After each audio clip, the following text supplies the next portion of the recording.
इसलिए क्लिक नहीं कर रहा, तभी तो क्लिक कराने के लिए तो प्रैक्टिस कराई जाती है, वरना कॉन्सेप्ट पढ़ा के आपको भगा दिया जाए। अगली बार आपको देखकर क्लिक तभी करेगा जब आप सिमिलर तरह की चीज़ें कर चुके होगे, है ना। आप देखो नीट का जो पेपर है वो ये नहीं है कि तुम कितने बुद्धिमान हो कि तुमने वहाँ क्लिक करके सवाल कर लिया, नहीं। जो हमारे एनटीए जो चाह रहा है वो ये चाह रहा है बच्चा सब रट के आए, ठीक है। वो इतना समय ही नहीं है, वहाँ पे स्पीड टेस्ट होता है पेपर में, है ना। क्लिक करने का तो ज़्यादा चांस है ही नहीं, मतलब पूरे 45 में से 2 से 4 सवाल होंगे, चार सवाल से ज़्यादा, इससे ज़्यादा सवाल क्लिक नहीं करने वाले होते, सब देखे हुए सवाल होने चाहिए। वही हम लोग कराते हैं बेटा। ये तो एजुकेशन इंडस्ट्री के लिए ऊपर बहुत बड़ी लालच है कि रिपीटेड तरह के सवाल आ रहे हैं, रिपीटेड। हमको तो लग रहा है इनको 11-12 का सिलेबस रिवाइज कर देना चाहिए इस टाइम पे, और कर भी देना चाहिए। वही पुरानी चीज़ें पढ़ाए जा रहे हैं, है ना। मतलब आप ये सोचो, कितने शर्म की बात है कि 2011 में तो मैं पढ़ा हूँ, उसके पहले भी कोई खास सिलेबस चेंज नहीं हुआ है। 2010 से आज तक वही सिलेबस चला आ रहा है। क्या दुनिया आगे नहीं बढ़ रही है फिजिक्स में? बिल्कुल बढ़ रही है। तो क्या बच्चों को भी 10 साल और आगे नहीं बढ़ाना चाहिए? बिल्कुल बढ़ाना चाहिए, नहीं बढ़ाया है ना। तो ये इसीलिए क्या हुआ है कि पैटर्न सवाल हो गए, रटे हो गए, क्लिक करने वाली बात खत्म हो गई। सिर्फ जेई एडवांस में ट्रू है क्लिक करने वाला ना आप जेई मेंस में होता है, क्लिक करने वाला ना नीट में होता है। सब ये सब बकवास बातें हैं। कॉन्सेप्ट्स होते हैं, सवाल वही सिमिलर होते हैं घूम फिर के। जो देखा है वो कर पाएगा, जिसने नहीं देखा है वो नहीं कर पाएगा। जिसने नहीं देखा है वो करेगा तो उसको 5 मिनट लगेंगे इसको करने में।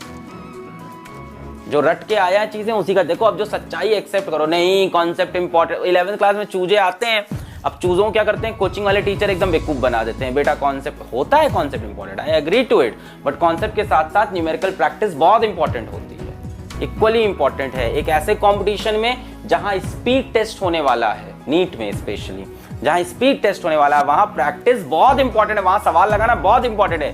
जितने भी गधे बच्चे, जितने भी बेवकूफ बच्चे खुद को ये दिलासा देते हैं कि मेरे कॉन्सेप्ट कंप्लीट है, मैं सवाल एग्जामिनेशन हॉल में कर लूंगा, तुम कर लोगे, पर तुम इतने सवाल नहीं कर पाओगे।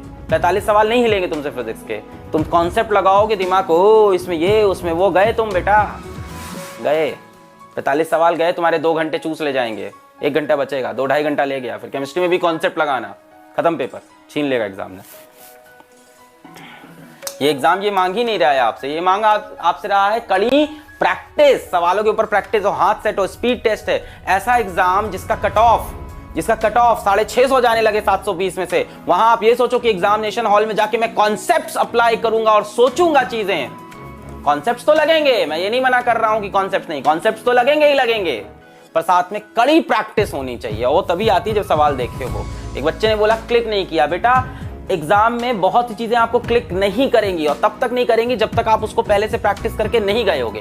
अगर यहीं जेई एडवांस की बात करो तो वहां आप क्वेश्चन सिमिलर तरह के प्रैक्टिस तो कर सकते हो, बट मुश्किल है, वहां पे जाके क्लिक कराना पड़ता है। नीट में क्लिक नहीं कराना है। फिजिक्स की बात करूं, 45 में से 4 या 5 सवाल ही क्लिक वाले पड़ेंगे, मेरे ख्याल से तो वो भी नहीं बनेंगे।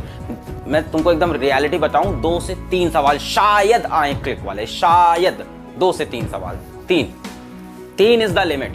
3 से ज्यादा सवाल क्लिक वाले नहीं होते हैं, इतना हो ही नहीं सकता है।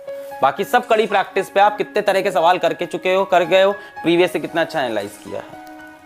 चलो कितना बनाना पड़ेगा, बहुत सारा, जितना सवाल लगा सको। जितनी तुम सवाल लगाने में चोरी करोगे उतनी तुम्हारी नीट में नंबर कम हो रहे हैं।